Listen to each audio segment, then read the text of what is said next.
เลยนี่คือบุมิสัญญาณมันหากระจูนมาโยนมาโยนกายขันหลักเก้าขันโยนกาย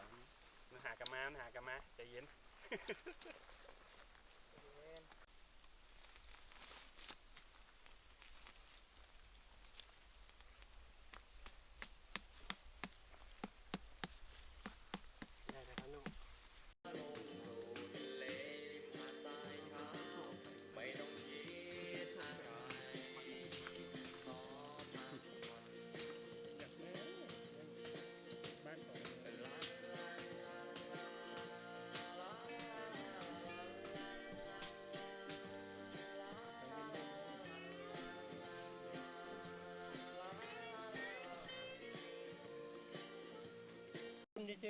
อ๋อได้อยู่ เด็กอะจุนลูกซีนใส่น้ำเลย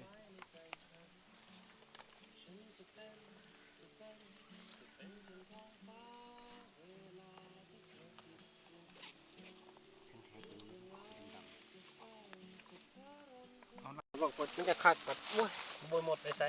ก็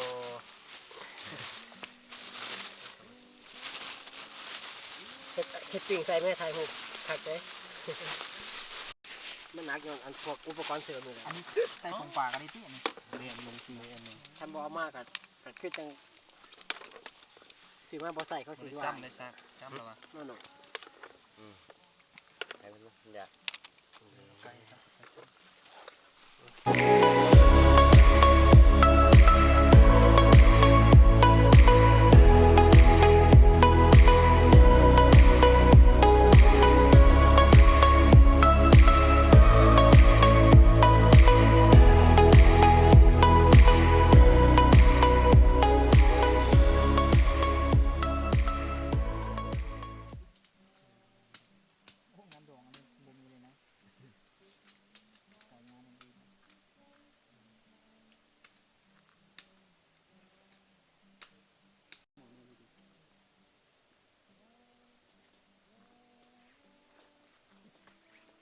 แสดงว่าอันนั้นเป็นฝามีแห้งก็นั่น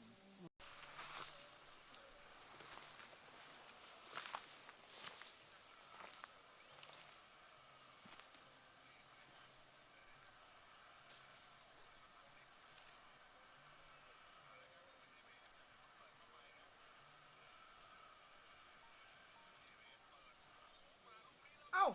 โอ้แม่งลูกเดียวบุเข้าเตาอยู่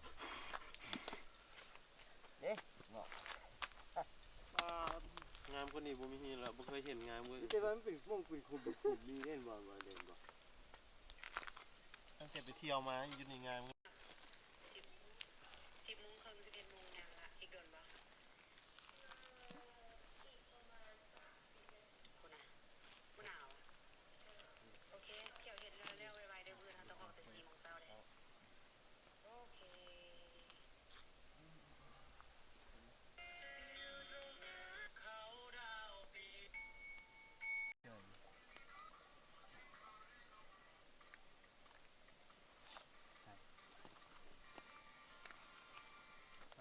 เข้าไป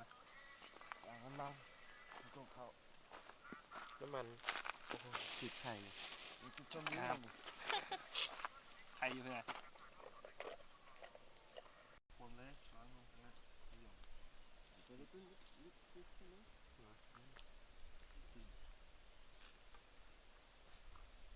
คนกันบ่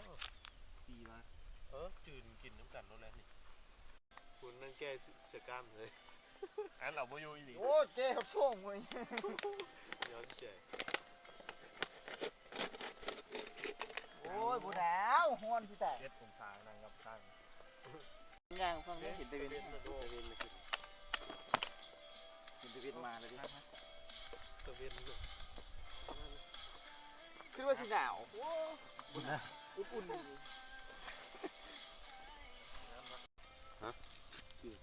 เป็นนัวฝนที่กัน เกือบพริกไทยแล้วจบ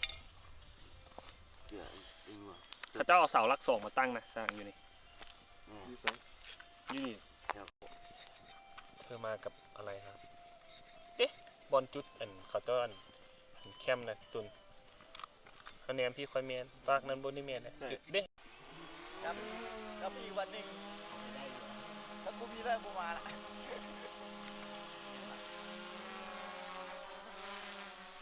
เอาประตูหุ่นยิงด้วยใส่ อยู่แต่ก็อยู่พันจันนะตอนนี้ก็อยู่ในนี่มันอะไรอยู่นี่นะ ลากคนลง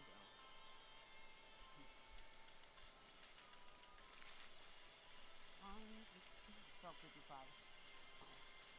น้ำมันจะขึ้นถึงจุ๊บใช่ไหม